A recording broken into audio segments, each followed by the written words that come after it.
he has spent the last 36 years growing the Monogram Group. He's the original founder. We say brand is the everything. The best way to kill any brand is to promise something that you can't deliver. What advice would you have for other agencies that are maybe not as far along, or other marketers that are not as far into using AI? I'll give you one example about how there's been a profound change in our agency. I don't know that we could have done that without AI. What do you think it looks like 5 years out from now? What's going on, guys? Welcome back to the show. Today we are joined by Scott Markman, and he has spent the last 36 years growing the Monogram Group. He's the original founder, spent even more years than that in the marketing space. And today we're going to jump into AI technology and how that fits into the marketing space. So Scott, tell us a bit more about your background and what the Monogram Group does. Sure. Thanks for having me on the show. I really appreciate it. So let's go back to my undergrad years in a long lost era.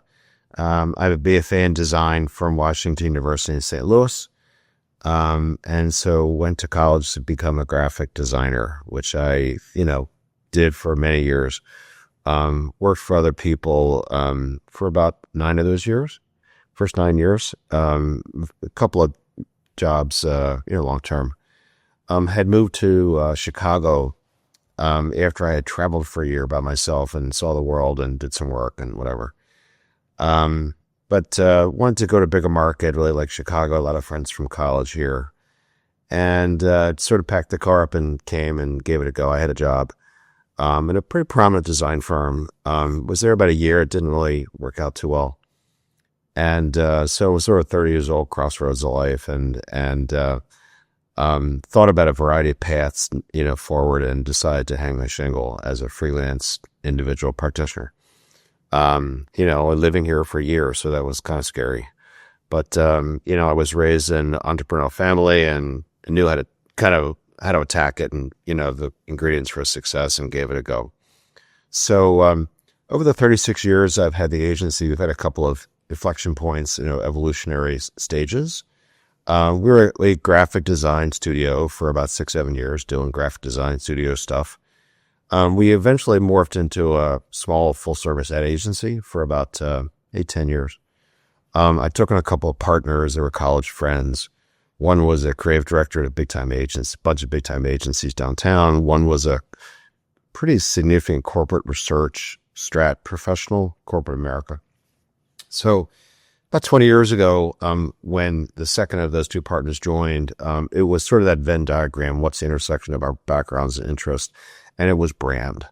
And so for the last about 20 years, a lot of the work that we do involves an inflection point in a brand, whether it's a startup to a $5 billion company. Who are you? How do you compete? How do you tell your story? How do you nuance that for individual audiences? How do you build the content and the stuff to kind of bring it to life? And how do you take it, into the world? And that world, by the way, includes employees, or channel partners or suppliers or Wall Street. It's not just customers. So we've been at that for a long time. A lot of the work that we do involves evolutionary work, not revolutionary, meaning you're not blowing stuff up. You're steering the Queen Mary 7 degrees to the left in the horizon.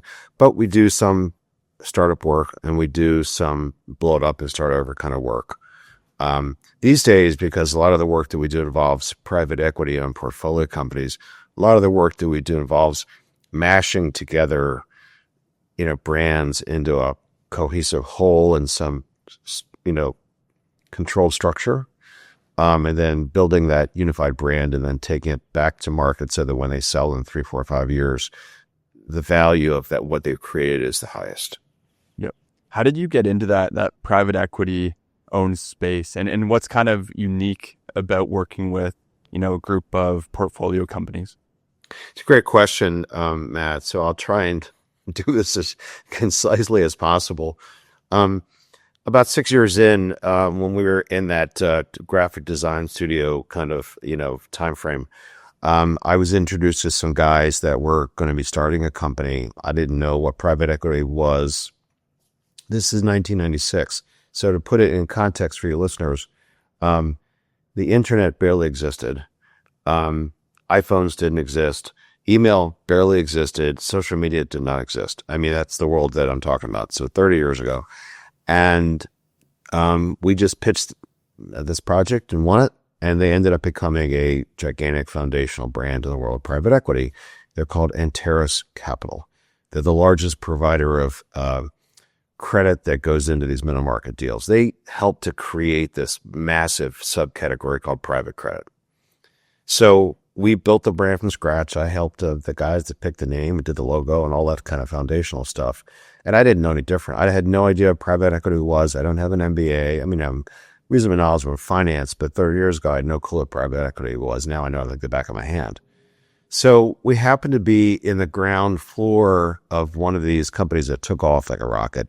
Our name got passed around. Pretty soon I had people calling and saying, let's talk about this, this, and this.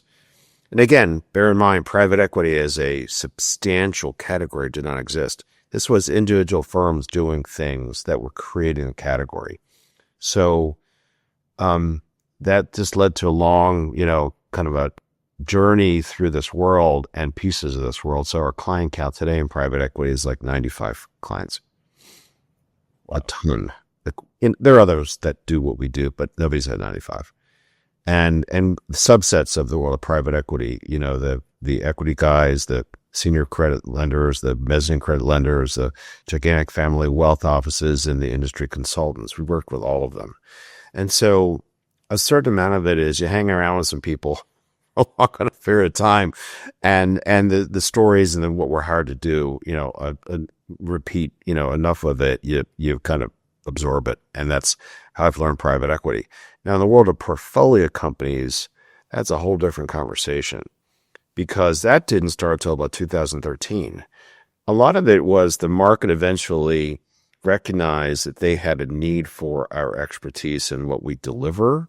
And it's just grown dramatically over the last 10 years. And it's pretty much not all we're doing right now, but a lot of what we're doing right now is private equity and portfolio companies because there's so much business and need. And, again, we're a leader in this category. We've had 43 clients just in the portfolio companies and I'm working on like 7 at a time right now. So it's a huge opportunity. It's exciting as hell and really interesting and challenging work. Awesome. And you mentioned before too, you're like mashing up brands. Like, are these private equity firms doing roll-ups and like merging brands together or what kind of stuff are you doing for them? Yeah. So the frothing of the market is that the model of roll-ups in these fractured kind of unsophisticated and kind of small, industries like, roofing and, HVAC services and all that. There's so much money chasing these roll-ups for a lot of good reason. And so the PE firms and these platforms, these portfolio companies, embrace different brand strategy and architecture models. Sometimes all they do is create what's called a holding company brand, and they have a bunch of brands they leave alone down here. And the holding company is really for the next set of sellers and the eventual buyer of the platform. And that's all they want to do. And they make their money and that's great. And we do some of those. But there are others that hire us to help think through the other big options because loosely speaking, there's more value to be created if they create a master brand that truly, and they sunset legacy brands over time and, come together as one national brand and then sell that. There's generally speaking a higher, what's called a multiple EBITDA involved in those plays, but there's also higher risk and a higher cost. So there's no right answer to this stuff. They're just different avenues and we help them to decide that and build the stuff and then take it out to market. So work on 3 or 4 models at a time right now, for various firms. It's interesting. And what does it look like too? Because you're looking at, creating new brands or lumping existing brands together. And then the brand ties into like every part of the business in a way. It's the whole customer experience and how they feel about the business. Like how do you make that shift too when you're like merging companies together? It seems like a pretty unique and interesting problem that you guys solve. So from almost an intellectual challenge perspective, it is fascinating work to be involved in beyond, I'll call it the creative, visual piece of it, right? Which is important, but it's only maybe a third of what we do. Helping these, financial investors and the leadership and the legacy owners that have kind of bought in and kept some of their equity in these deals, you get a lot of cooks in the kitchen and a lot of personalities and a lot of emotional attachments and all kinds of factors that are beyond, I'll call it, linear logic. It's a lot of like, you're telling me my baby's ugly and, you want me to kill the neighbor over the door that me and my dad spent, 40 years building, blah, blah, blah. And it's like, we understand, but, you kept 30% of your equity in the deal, and don't you want that to be worth $5 million more in 4 years? Well, yes, I do. Well, then, okay, we hear you, but at some point your brand's going to go away because that's how we're going to stuff your pocket with millions more. And so you're balancing these conflicting, agendas, even at the individual level. But to your point, the brand we say brand is the everything. And it doesn't fit into a convenient sales and marketing box. That's certainly important and upfront, but it affects systems. It affects product. It affects pricing. It affects geographies, categories you go into. What are you really selling? How do you explain it? What's the value? It affects everything. And so the work that we're brought into impact takes into account all the stuff, software and systems, human capital, even what's the name on the contracts. I mean, all that legal stuff. So the impact, I had a call this morning with a platform around these very issues. And these folks are making kind of bet the farm decisions. And so A, we take it very seriously. B, we understand the big picture. And C, once we get consensus, then we get the opportunity to go do what we do well and, kind of build the stuff and have fun with it. So it's an interesting mix of business and strat and creative. It's fascinating work. It's absolutely fascinating work. And our team really is good at it. We really enjoy it. Very cool. And then I know we were talking before this about like technology and how that fits into it. It sounds like your work is very unique, consultative, case by case sounds like fairly different. Like, how does technology fit into that? And have you guys, are you guys using tools internally that have really helped you increase your productivity or the output of your team? Absolutely. So let me start by answering your question from the client's or the portfolio company's perspective. They're looking think of it as an ecosystem that has, it's like an octopus, there's the head and there's a bunch of legs. And so you think about how technology plays into that, right? Software and systems. Oftentimes when private equity comes in, they decide to settle on SAP or, something else. The sales and marketing with HubSpot or whatever. Their website hosting, their SEO strategy, the KPIs, how do their sales team is trained and how do they conduct sales processes. Everything is affected. And so at the heart of it is software and systems and technology, because that's the world we live in. But then there's the tool set that, we have an opportunity to help them select or deploy and then to measure the outcome from. So we are getting into core, and I'll say 1 to 2 degrees of separation. We're not helping them pick SAP or, that kind of stuff. But to the degree that if you think that, brand has something to do with supply chain, has to do with warehousing, and has to do with distribution, it has to go to, how fast you can deliver on a product or service. How do you schedule things? I mean, software is at the heart of it's the spine of a company. So we can't ignore the things that we don't control, but we need to link to and be aware of, because some of the systems and the software that we either are tasked to use or recommend have a connection to this other stuff. And again, if you think about the brand as the everything from the user or the customer's perspective, then you approach it a certain way. Because, the best way to kill any brand is to promise something that you can't deliver. Quality, speed, accuracy, whatever is screwed up, then company is going to die. Mm-hmm. It sounds like, what are kind of your core services or like what are the things that you're doing for these companies? Because it sounds like you're involved like very deeply into like the operations of the businesses you work with, obviously the brand, marketing, sales strategy and stuff. Like, what do you guys all touch in your client work? So a certain amount of what we are either asked to find out or to dive into somebody else's, 80-page report is the market itself.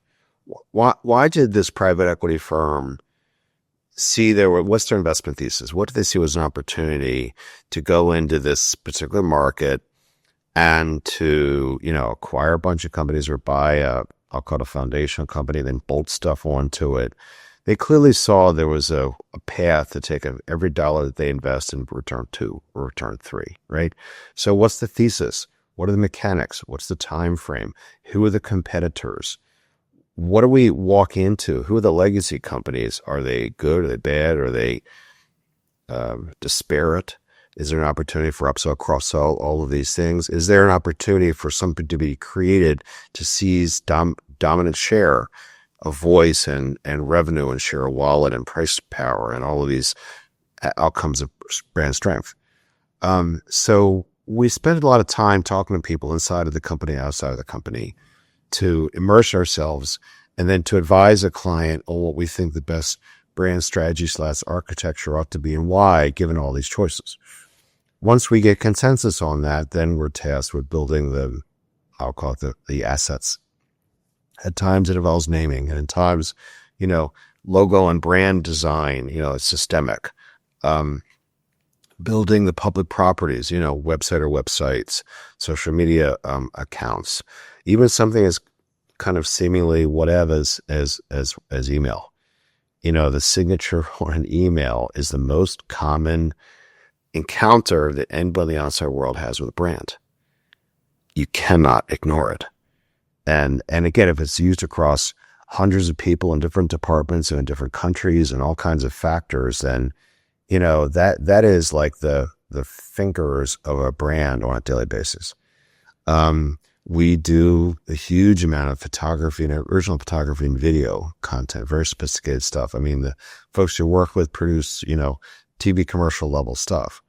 We're even doing content from some other folks that just are, a different kind of video, but meant just for LinkedIn kind of content or search campaigns. We work in a lot of sales enablement, PowerPoint decks and strategies about how to present and looking at the sales journey and how we can develop content and correlate all that we're building into the sales process. Because a lot of these lower middle market industrial companies, it's still blocking and tackling, it's still selling. They're not really marketing-led companies, they're sales-led companies. And if they're going to make this big investment in brand and marketing, great. It has to include selling, which means, bring in the bacon like immediately or get into it in the long-term sales journey, which could be 6 to 12 months. And so, they're all tasked with growing revenue and growing margin. And because, the business of private equity is not only grow top line, but you have to grow EBITDA and then you have to exit for a higher multiple of a higher EBITDA. And so if you think of it as a vertical or horizontal axis, I forget what that's X and Y. But, if immediately it's revenue and profit is got to grow as they continue to acquire companies, you have to be creating value over time. That's the other. So you want to be up and to the right at the end, because that's the holy grail of private equity: grow EBITDA and the multiple EBITDA at exit. That's how they return tens of hundreds of millions of dollars to themselves and their investors. Interesting. And if these companies, like they're obviously trying to quickly grow EBITDA, quickly grow the top line, all these companies, how do you kind of balance that immediate result with like long-term brand growth, demand generation, which seems like it's like a longer term play in a way, right? Like getting customers to understand your brand and like put it in their mind versus like quick lead generation, getting sales in the door. How do you balance those two things? It's a great question, Matt. And the reality is no two are the same. Near-term uptick in rev gen and pricing power, let's say I made this up, a 6 month or 1 year window, right? And launch of value creation is typically going to be 3 to 5. you need a balance of both, and no two PE firms and their leadership that they installed in these platforms view it the same way. One of the most important factors in the returns and the IRRs and internal rate of return on these deals is time. Because if they sell for, I put in $1, get 2 back in a year versus 5 years, the returns are wildly different. And so they're always thinking about time and when they can exit for the multiples they want. They're always, probably every quarter they look at that. And so we need to understand their time frame when we're hired and even through the engagement or the relationship, because, if you know they're going to be exiting in, I'm making this up, 14 months, you approach a certain way. If it's going to be 3.5 years, you approach the same situation. But if the time is compressed, then they're thinking, well, what can we whack together for a lot less money, but to build some infrastructure and some value, because we're exiting a year, and like that, let somebody else pay for the next stage of growth. They're always thinking about, what is the next guy going to do? What are you leaving on the table for them is a constant conversation. Whereas if it's a 4 to 5 year window, they've got more patience, they're willing to invest more capital, because the time frame to see the returns on that while they own the company are just greater. Again, I'm working on gigs with all of those things I just described at once. So again, we're used to seeing lots of varieties of these dynamics in play that impact our recos and the work we do and how they're used. Interesting. And I want to dive in a little bit into, how technology has shifted throughout your time running your company. So, over the last 36 or so years, how has technology changed today, and how has that impacted your business and the way that you do things? In every way that's humanly imaginable. Again, in 1990, literally, email did not exist. The internet did not exist. Cell phones did not exist when I hung my shingle. When I started the private equity, email was only a couple years old. The web was maybe a year old, and social media didn't exist. As we got into developing websites, then we had, then Facebook was invented and Instagram and so on and so forth. The adoption of visual content, Instagram, Facebook, that, communicated and impacted through visuals has changed the world, forever, right? It's communicating ideas that are rooted in visuals. Prior to, 2003, it's like a whole different universe. And so what are our skill sets? Who do I collaborate with? What do I sell? How do I price it? What skills do we need to deliver upon that? All of that evolved a ton. Now, these days, obviously in the last 1 to 2 years, AI and how do you use AI? What are the expectations of clients? What are your competitors doing? Is a bit of a free-for-all. And it's not like we share information and trade secrets. You're guessing to some degree. You have to observe, you have to listen, you have to read articles. I'll give you one example about how there's been a profound change in our agency in the last year or so. For the most part, after 35 years, we really are not using writers anymore. For any skill set, purpose, relationship, we never hired full-time writers, but we had long-term relationships with freelance writers for a variety of needs and would work with 5, 6, 7 at a time. And immense respect for what they brought to the table. But the reality is, with some internally developed skill sets and AI and some experimentation, we've kind of gotten to a point where we're really not hiring writers right now. And I feel sad and bad about that in some respect, because some of the greatest relationships I had in the business were with writers. But at the end of the day, if I can save time and save money and deliver on what we need, I do some writing, others do some writing that are enabled by AI, but how we're doing that in a fairly short window of time, we've wildly changed a key pillar of how we do what we do. And clients, love what we do, and we've wildly changed some things. We just, for our portfolio company, there was a 3-alarm fire request, and it was to create a website from scratch and a very high-end video in like 5 weeks. We've never done that. I mean, A to Z in 5 weeks for a certain set of reasons. We crushed it. And the only way we could get that done was by using, AI tools, ChatGPT tools to write a lot of, kind of foundational, factual, as well as brand level copy within like 10 days. And forget the money for a second, man, just logistics. And there were kind of 2 of us writing the words on a lot of stuff. And again, we were working 7 days a week, but it all worked well. The client's thrilled, and we did a great job. I don't know that we could have done that without AI. So that's for today an extreme example, but a directional example of things. Now, again, we used ourselves as the guinea pig in using ChatGPT to write copy. We've written about 7 white papers for ourselves using the tools and kind of seeing where that went. What were the limits? Where do we have to dive in and take it to the finish line? How do you take a draft, add some stuff, put it back into ChatGPT? Well, how about this and how about that? Well, suppose the voice is, Steve Jobs versus Michelle Pfeiffer, whatever.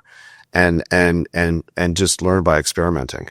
And it's been quite successful. And so, we're leaning into it harder and harder. I mean, we're going to start experimenting with custom GPTs for clients and, the brand voice and all that, and build customized versions that are installed for the long term. And we're leaning into that. And so that's the next wave of things over the next, 3 months or so. So we know we have to keep up. We know we have to embed all of this into how we do it, but also identify the limits. A lot of the AI right now is kind of robotic. It spits back, I'll call it a kind of a stiff robotic answer or a set of answers. And you need that. That gets you from home plate to second lane, lean towards third. But to get back to home plate and score a run, you cannot rely upon that stuff right now. It's not advanced enough. There's something called judgment. There's something called qualitative measures, and that's critical in our business that the software really can't do. Mm-hmm. Yeah, and especially again, visual stuff. It can spit out a lot of things, but if it spits out 7 things, which ones do you kill? Which ones do you prioritize? How will you evolve them? That's human judgment. It'll get there eventually, but it's not there yet. Look, what AI can do. You've seen these videos. It's stunning. But the role of kind of the human factors has not been wiped out yet. And maybe 5 years from now it is, but not yet. Mm-hmm. And then if you're balancing humans and AI, like, what is the approach to it? Like, is it to train your team to get better at using AI, or like, how are you guys approaching this rapid shift in the technology? So one of the things that we're pushing the boundaries on is not just, I'll call creative work, but where creative meets business. For example, how can a strong brand affect pricing power and enable us in advising our clients on how to adjust their pricing policy? I don't have an answer to that, and I won't anytime soon, but you want to know kind of like we're skating to where the puck is going. That's because that's what they want from us, which is how can we take a strong brand to make more profit? Well, that's pricing power, and that's a strategy, not just tactics. And how can we correlate brand into that? We're going to be doing some kicking around, experimenting over the next 3 to 6 months to see if we can build out skill sets and tools along those lines, and see if we can use AI to help us with that. And it's a classic white space that doesn't, in what we do in agencies, doesn't really exist. because it's the mashup between, Wharton MBA brain and agency brain. And, unless you're Accenture and you're working for Ford, that doesn't exist right now, especially in the low middle market. So we're trying to be leaders in that area and trying to use these tools and the platforms to help us get there. But it's a little bit of just kind of trial and error and experimenting. And now that we feel comfortable with it, just writing copy, well, what's the next Vanguard? 100%. That's fascinating too. So it's almost like establishing correlation between brand or changes to brand and content, and then how that impacts actual revenue. Am I understanding that right? Yes. Again, this is an ideal state. We've just identified the path, let alone going down the path. But, look, if we want to extend our value into these folks and clearly monetize that, then we have to think this way, because this is what they're going to say yes to and pay for. Is building out the brand stuff is great, but it's like a backdrop. It's like we built the set to the play, but now we have to sort of help the actors do a better play, and the actors are the sales and marketing people and the leadership. So how can we a little bit put our arms around the whole thing and produce a much better play with, right now we're a little bit stage directors and set designers. That makes sense. Hopefully that's a good metaphor. It's interesting too, because there's all this data that's entered the industry. You're running ads, all the data is now accessible, which it didn't used to be, before that existed. So all your attribution, everything. But when you're looking at like long-term brand building, like how do you measure the results of that? How do you know if it's working? So we started last year. We hired some management consultants to build out a model for identifying the factors that lead to long-term value creation with drivers that are involved in brand, not, I'll make this up, lower interest rates or something else. And so we are working on a proprietary model to identify those factors and put into place the metrics to measure it over the life cycle of a deal. So I wish we were further along. We're not, we're maybe a third of the way there. But that's, I hope in the next 3 to 6 months where we're going to land, and what we will be installing into these portfolio companies to be able to start to capture data from the very beginning, so that when they go to put it up for sale, they've got the data and they can give it to the investment bankers and bake it into the, kind of the proposed sale price of the portfolio company. The other thing that we've done is we built out another kind of model. It's more qualitative versus quant. We arrived at 17 factors and of our proposed 29 as to how do we decide what brand architecture model to recommend and why. We bucketize them into 4 camps. And so we have a kind of a spreadsheet we can kind of fill out along with leadership to then populate a model to kind of build out, well, based on what these inputs are, this is, one of the 4 brand models that you should opt into and why, as a framework for a dialogue and, kind of a thought process to end up with that model. But it's a little bit like starting at home plate. We're now at second base with this qualitative model that is unique for the market. So we're working on a few things to kind of land on the way in which private equity firm and portfolio company leadership thinks anyway, but in our world, in their way of thinking. And again, further our value to these folks, and change and elevate our processes. Interesting. That's super cool. And then what does that look like in practice? Like, you guys have a lot of playbooks, I'm assuming, and you have your internal process, which you've developed over years and years.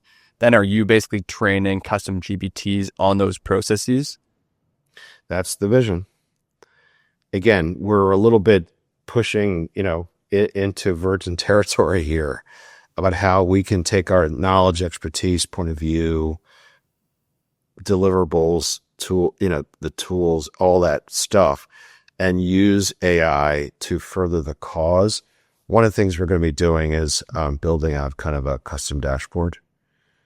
We've just started baby step into that right now, because I hope within, 4, 5, 6 months, we're going to have that, and we're going to install that into every client we have. Okay. So what does that look like? Like, what is the function of that? I'm not sure yet. I mean, again, we've got a lot of hypotheses on if you have 8 modules, what do they look like? What are they measuring? How do you connect the systems to populate the data into that little, piece of the dashboard? I will be honest with you, Matt, if we were having this conversation 2 months from now or something, I'd have a much cleaner answer. I just don't, because we haven't done the thinking yet. I have the broad vision that this would be incredibly valuable and executable in what we're doing, but we're not there yet. I've got a meeting on Wednesday where we're going to start to whiteboard some things. So it's just premature. Yep. Very cool though.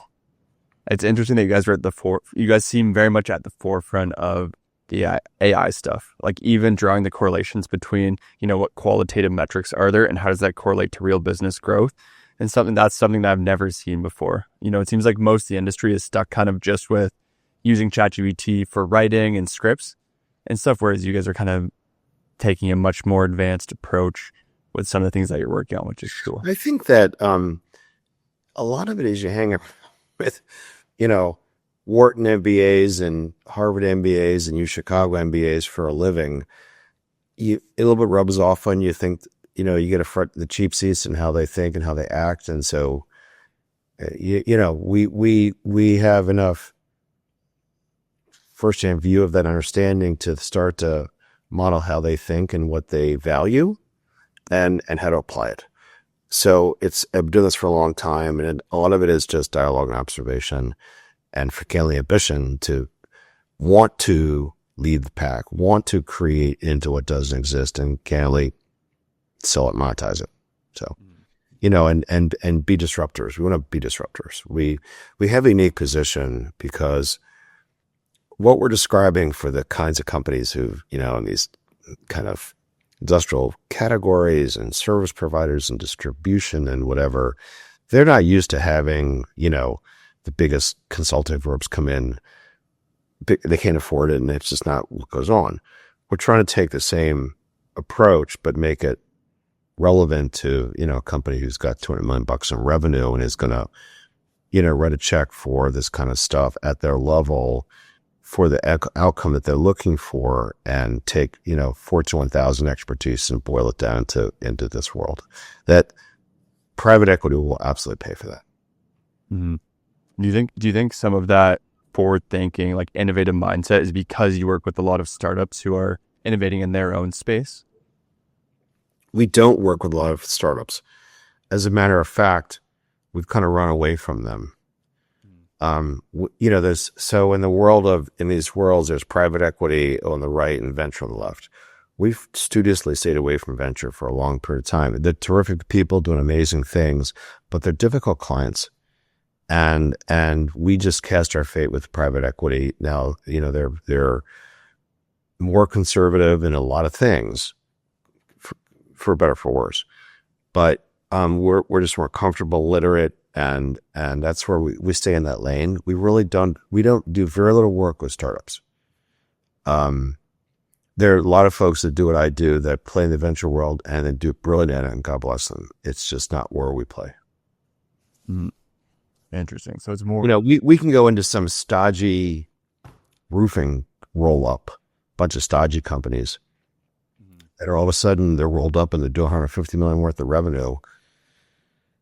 And you got to drag them into the 21st century, and you'll allow the first, second generation guys that used to be roofers that, now they're in a whole new world. We know how to deal with those folks really well and make them feel comfortable and get them where they need to be. That's a wildly different premise than a bunch of 20-somethings out of Silicon Valley that develop the next killer app that, is trying to be Uber. That's a whole different universe. 100%. Interesting. So what advice would you have for other agencies that are maybe not as far along, or other marketers that are not as far into using AI? Like, how do you come up with ideas and then actually roll them out and apply them into your business?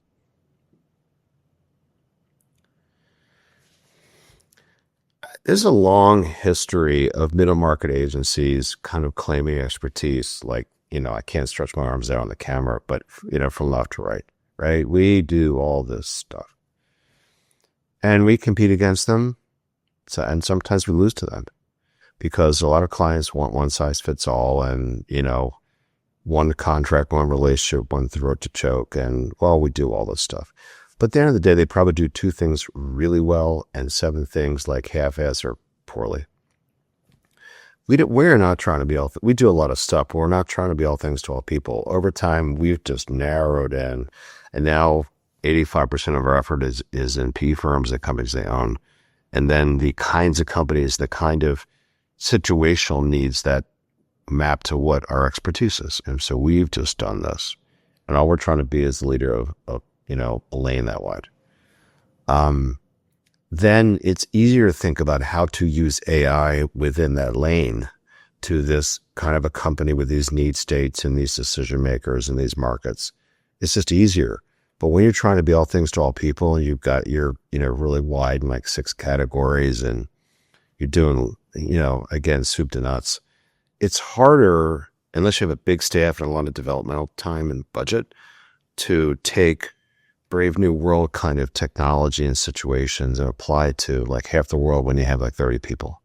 It's just hard. Again, we were generalists for a long time, for more than 20 years. And, we did this. In that context where there's focus and, in a variety of ways, it's easier to experiment and easier to know what looks like success or something you can sell. So that's kind of my advice is, you want to be all things to all people, that's fine. But then how much money and time do you have to push into like a black box? And by the time they figured out the black box, probably some people are running circles around them and moving on to the next generation. We live in a world of specialty and in a variety of ways. And that's me and my best advice. It's interesting too, because we've kind of seen the same thing happen when it comes to actually building AI systems as well. Like you have to build and train AI on like a narrow problem and give it the relevant data to that problem. Like these general AIs that just do everything like ChatGPT out of the box, for example, versus like a custom trained GPT on a very narrow task. It's kind of the same thing. The effectiveness is way lower when it tries to do everything versus one thing really well. Yeah, the world is filled with agencies. And I'd be the first to say that a lot of them are very good at what they do. We have tough competition. Now, in our narrowed world, if there are 5,000 agencies in America, there are probably under 30 that have any understanding what the hell I do. And there could be 10 that are effective competitors. It's a lot easier, not only a competitive set, to deal with that, but then think about how to be a leader in that and how to build tools and deliverables into that, than if you think your competition is, 1,000 other mid-sized agencies. Doing soup to nuts. The world's filled with great creatives and talented account people and all kinds of stuff. I just think that's hard. It's harder to apply these kinds of tools and thinking and experimentation and tangible outcomes, and then go, for someone like me who's, in the biz dev business, to then go sell that and be credible. It's hard, really hard. I think of us as having it's a brutally competitive world. And then do you see technology as a big part of standing out there, or what do you believe is like your competitive differentiator? I think it's a mix. If you are not understanding that technology is a requirement to stand out, and then how do you stand out, you're going to get left behind. We don't have a choice. The question is then, well, how do you do it, and how do you develop it, execute it, and sell it? Not doing it is not a choice, unless you want to be, dust in the face kind of stuff. But I think for the foreseeable future, 3 to 5 years at least, I'll call it the human judgment, taste, salesmanship factors of work product is still never going away, at least if into the near term, against 3 to 5 years. What to do with what the technology spit out at you, how to shape it, how to package it, how to present it, how to execute against it is still human factors. And so to me, it's a healthy mix. I mean, this is a good thing. It's a healthy mix. You can't just sort of, hit a button and bam, think is spit out. You still have to go present the work, sell the work. You have to manage through, complexity and we could show 8 logos spit out by, software and cull it down to 5 and present 5 and have 6 people in the room and have 6 different points of view. Well, then what? AI can't help you there. And you have to control the room, and you have to take change orders. Well, we like these 2, but change this to blue and then change that font and move this over here, and still come back with work that isn't like a Frankenstein. That's still human factors. That's leadership. That's reading the room. That's knowing good taste. It's still human factors, even though in theory, if you had, 8 logos spit out by software, I'm not saying we do that, but if you did that. So I don't see that interaction and role to play changing anytime soon. What do you think it looks like 5 years out from now? If I had a real answer to that, Matt, I would probably sell it to a lot of people and retire. I really, really, really, really don't know. Look, there's so many things that are changing the world beyond AI, like, I don't know, our government today, that what are things going to be like in the fall is, in the macro sense, is a wild west unknown. So if you'd asked me that in October, I'd have given an answer. In March, I'm not sure. I really don't know. And, that's not a political commentary. That's just, looking up on today's headlines kind of stuff. Mm-hmm. So, I don't know. And then do you have any advice for other people in the marketing space that are trying to keep up? Like, how are you keeping up with the technology and what's going on? Is that really a combination of relationships? Is it, certain data sources that you follow, that you get your information from? How do you keep on top of the shift in technology? Yeah, I would say, it has to be a priority within the agency. And who does it and how do they share information and what is done about it is, a cultural thing within every agency. But, there are certain folks in our team who, including me, that have prioritized this. And so we dedicated a certain amount of bandwidth to it on a kind of a monthly basis, let's say. And we're thinking about what's the vanguard, who's doing what's relevant to what we do, what do we have access to, meaning software tools. How can we structure experiments? How can we learn from those experiments, and how can we go sell it? Like, there's a journey there, right? And you either prioritize that or you don't. You either have a certain tolerance for risk and adventurousness or you don't. And if you have those things and you sort of say, it's important to us, we're going to put some time and money against this, then you're maybe too young for this, but there's a wonderful expression from Woody Allen, and I've never forgotten it, and it is that 90% of success is showing up. Like, just do stuff. Just do stuff. And if you prioritize this doing stuff, you can fail your brains out. You can have partial successes. But if you're not doing something and you're not then advancing the cause, just do stuff. And, what are the sources of, look at other agencies that are doing cutting edge stuff and learn from them. I mean, the world's filled with brilliant agencies doing brilliant things. But you have to prioritize, I think. Love that. Awesome. Well, really appreciate your time today, Scott. If listeners want to find out more about you or Monogram Group, what is the best place for them to look you up and find out more? Yeah, so monogramgroup.com is our website. I have a pretty active social, profile on LinkedIn as of the agency. The usual suspect kind of stuff. I have a podcast that listeners can find on our website. It's called Beer Stories for Private Equity. So usually I'm on your side of the fence and really enjoy this dynamic. And so we produce about a podcast a month. I've been doing it for about a year and a half. Love it. Thank you so much, Scott. Our pleasure.